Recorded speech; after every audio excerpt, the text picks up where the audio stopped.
Assalamualaikum guys, welcome to another episode of Ramadhan Suhoor series. So இன்னைக்கு நான் try பண்ண recipe தான் இந்த நாட்டு கோழி பிரியாணி. இது நிறைய சப்ஸ்கிரைபர் என்னோட கமெண்ட்ஸில் கேட்டிருந்தாங்க. ஸோ அவங்களுக்காக இந்த ரெசிபி நான் கொண்டு வந்திருக்கேன். ஸோ வாங்க நம்ம வீடியோக்குள்ளே போகலாம்.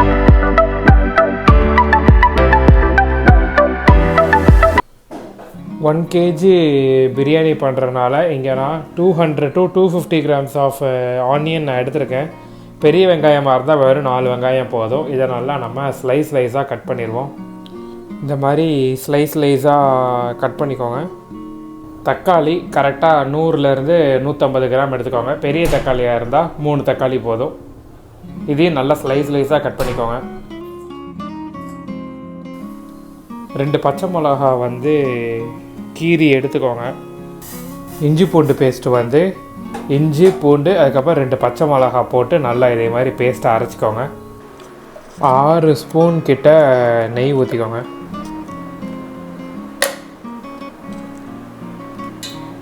பட்டை வகைகள் எவ்வளோ போடணுங்கிறத நான் டிஸ்கிரிப்ஷனில் நான் கொடுக்குறேன்.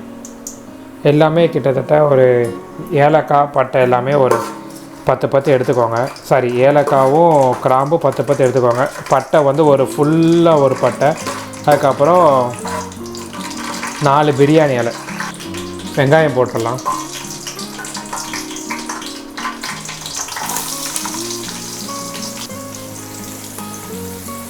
மிக்ஸ் பண்ணி விட்ருங்க, நல்லா வதக்கிடுங்க.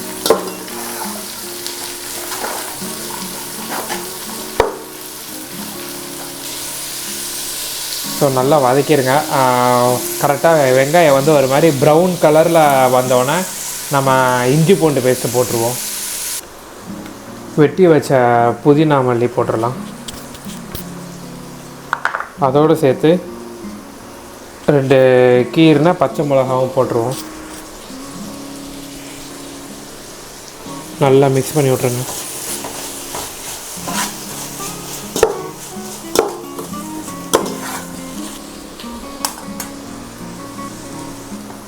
இஞ்சி பூண்டு பேஸ்ட்டு 3 ஸ்பூன் கிட்ட 3 டேபிள் ஸ்பூன் போடுங்க. இந்த ஸ்பூனில் 3 ஸ்பூனு. ஏன்னா நாட்டுக்கோழி பண்ணுறனால இஞ்சி பூண்டு அதிகமாக தேவைப்படும். ஸோ நல்லா மிக்ஸ் பண்ணிடலாம்.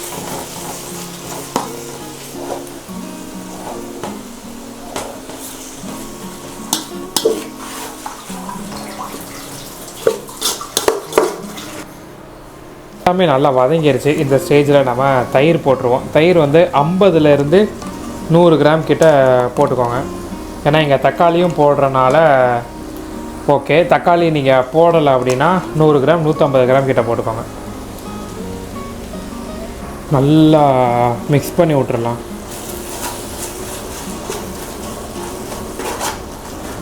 டூ மினிட்ஸ் அப்படி வச்சுருங்க. அதுக்கப்புறம் என்ன பண்ணலான்னா மசாலா போட்டுருவோம். 1/2 ஸ்பூன் இல்லைனா 3/4 ஸ்பூன் மட்டும் மஞ்சத்தூள் போட்டுக்கோங்க. ஏற்கனவே நான் சிக்கனில் மஞ்சத்தூள் போட்டு தான் கழுவிருக்கேன். அதனால் இதை நான் கம்மியாக போடுறேன். சப்போஸ் மஞ்சத்தூள் போட்டு கழுவலைன்னா 1 இல்லை 2 ஸ்பூனே போட்டுக்கோங்க. அதுக்கப்புறம் 4 ஸ்பூன் மிளகாத்தூள். அதுக்கப்புறம் 4 ஸ்பூன் பிரியாணி மசாலா. இதை நான் வீட்டில் அரைச்சேன். சப்போஸ் வீட்டில் அரைக்க முடியலன்னா நீங்கள் கடையில் சக்தி இல்லைன்னா ஆச்சி வாங்கிக்கோங்க. நல்லா மிக்ஸ் பண்ணிடலாம்.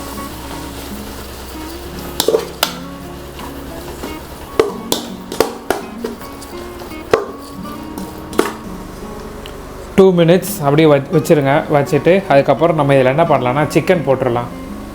இந்த ஸ்டேஜில் நாட்டுக்கோழியை போட்டுருவோம். கரெக்டாக இது 1 kgக்கு நான் வாங்கியிருக்கேன். இப்போது நல்லா நம்ம மசாலாவோட கிண்டி விட்ருவோம்.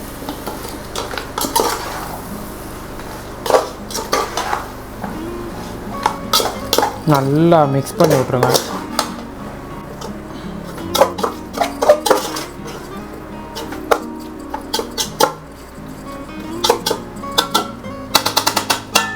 ஒரு 2 மினிட்ஸ் மட்டும் க்ளோஸ் பண்ணி வைக்கலாம். அதுக்கப்புறம் நம்ம சிக்கனுக்கு தேவையான தண்ணி ஊற்றிட்டு சிக்கனை நல்லா வேக வச்சுருவோம்.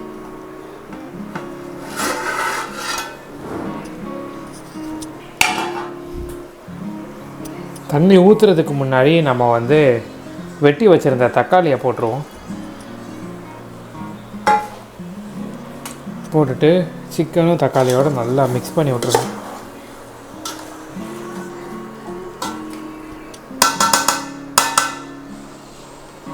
இப்போ நம்ம என்ன பண்ணலாம், எடுத்து வச்சுருந்த தண்ணியை வந்து ஊற்றிடுவோம். இது ரைஸுக்கும் சேர்த்து நான் ரைஸ் வந்து கரெக்டாக 5 டம்ளர் 700 கிராம் கிட்ட வரும், அது போட போகிறேன். இங்கே ஃபஸ்ட்டு வந்து 4 டம்ளர் மட்டும் தண்ணி ஊற்றிடுறேன்.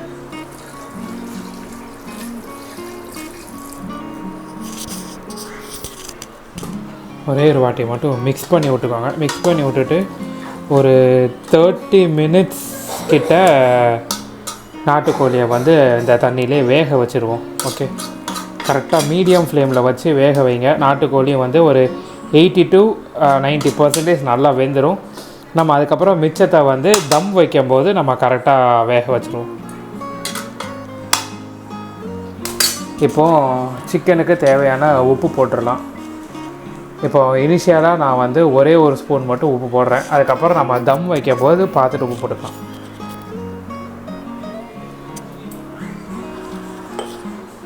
உப்பு போட்டுட்டு ஒரே ஒரு வாட்டி மட்டும் நல்லா மிக்ஸ் பண்ணி விட்டுக்கோங்க.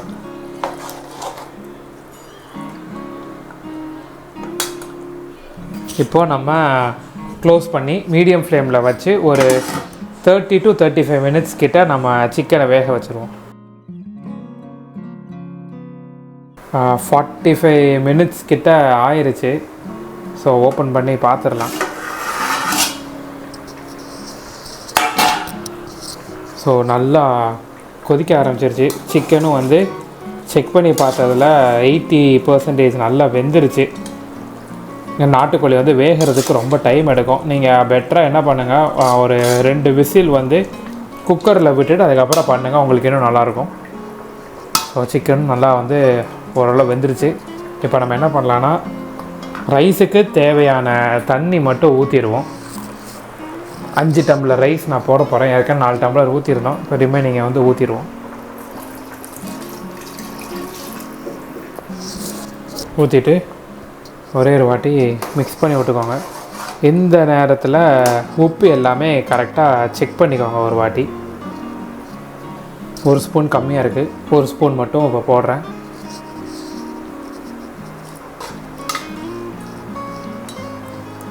இப்போ இந்த ஸ்டேஜில் என்ன பண்ணலான்னா, கரம் மசாலா இருந்துச்சுன்னா கரம் மசாலா ஒரு ஸ்பூன் கிட்ட போட்டுக்கோங்க. 1 இல்லைன்னா 2 ஸ்பூன் கூட போட்டுக்கோங்க. போட்டுட்டு நல்லா மிக்ஸ் பண்ணி விட்ருங்க. இந்த ஸ்டேஜில் 2 ஸ்பூன் மட்டும் நல்லா லெமன் வந்து புழிஞ்சிக்கோங்க.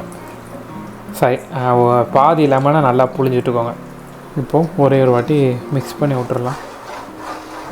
பாஸ்மதி தான் இன்றைக்கி போட போகிறேன். ஸோ நீங்கள் பாஸ்மதி வந்து ஒரு 20 to 25 மினிட்ஸ் கிட்ட நல்லா ஊற வச்சுக்கோங்க. ஊற வச்சா தான் உங்களுக்கு அந்த இது நல்லாயிருக்கும், ரைஸ் நல்லாயிருக்கும். ஸோ இப்போ நம்ம என்ன பண்ணலான்னா, ஹை ஃப்ளேமில் வச்சு ஒரு 2 மினிட்ஸ் கொதிக்க விடுவோம். அதுக்கப்புறம் நம்ம தண்ணி நல்லா குழம்பு நல்லா கொதிக்கும் போது என்ன பண்ணலாம், நம்ம ரைஸ் தூக்கி போட்டுடலாம். நல்லா கொதிக்க ஸ்டார்ட் பண்ணிடுச்சு. இந்த டைமில் நம்ம ரைஸ் எடுத்து போட்டுருவோம். ஸோ ரைஸ் போட்டாச்சு, தண்ணியும் கரெக்டாக ஊற்றியாச்சு. நல்லா மிக்ஸ் பண்ணி விட்ருங்க. இது கிட்டத்தட்ட நல்லா சாப்பிட்றவங்க அப்படின்னா ஒரு 5 பேர் கரெக்டாக இது ஓகேயாக இருக்கும்.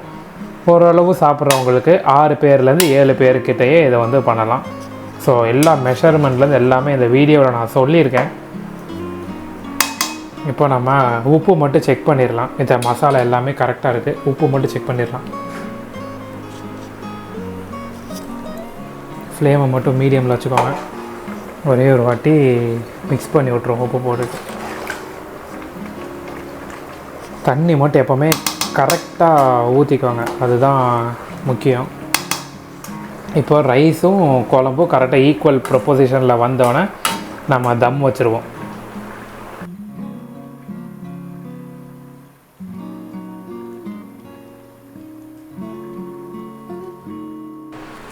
மேலோட்டமாக புதினா மல்லி 2 மட்டும் போட்டுக்கோங்க. அதுக்கடுத்து ஒரு ஸ்பூன் மட்டும் நெய் வந்து ஊற்றிக்கோங்க.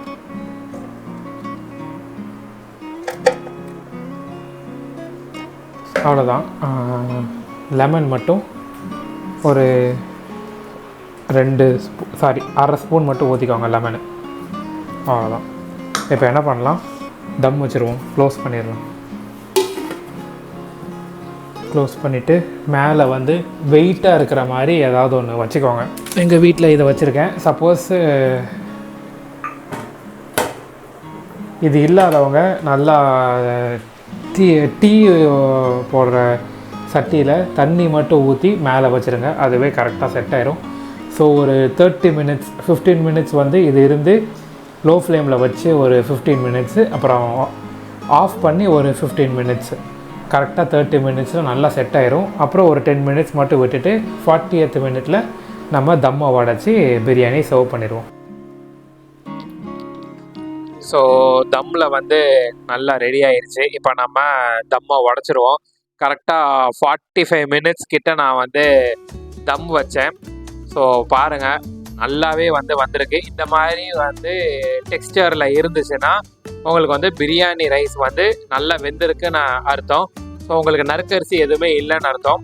இப்போ எப்போவுமே பிரியாணியை வந்து தம் உடைக்கும் போது சைடில் இருந்தே வந்து உடைங்க. நீங்கள் நடுவில் இருந்து கிண்டுனா வந்து ஒரு மாதிரி குழஞ்சிரும். இந்த மாதிரி இது பண்ணும்போது நம்மளுக்கு நல்லா உதிரியாக வரும். ஸோ அதை நான் உங்களுக்கு காட்டுறேன். ஸோ பாருங்கள், நல்லாவே வந்து எல்லாமே வெந்திருக்கு. நல்லா ரைஸும் நல்லா பெருசாக இருக்குது. ஸோ இது எப்படி இருக்குன்னு நான் டேஸ்ட் பண்ணிட்டு சொல்கிறேன். ஸோ ஃபைனலாக முடிஞ்சிருச்சு எல்லாமே. இதை நீங்கள் வீட்டில் நீங்கள் ட்ரை பண்ணி பாருங்கள். இந்த பிரியாணி ரொம்ப நல்லா இருந்துச்சு. ஸோ சஹருக்கு வந்து பிரியாணி செய்யணும்னு நினச்சிங்கன்னா இதை நீங்கள் ட்ரை பண்ணி சாப்பிட்டு பாருங்கள். கண்டிப்பாக பேச்சுலர்ஸ் நீங்கள் ட்ரை பண்ணுங்கள். ஸ்டெப் பை ஸ்டெப் நான் சொல்லியிருக்கேன். ஸோ இதே மாதிரி இன்னொரு ரமதான் சஹூர் சீரீஸில் உங்களை நான் சந்திக்கிறேன். அன்டில் தென் பாய்.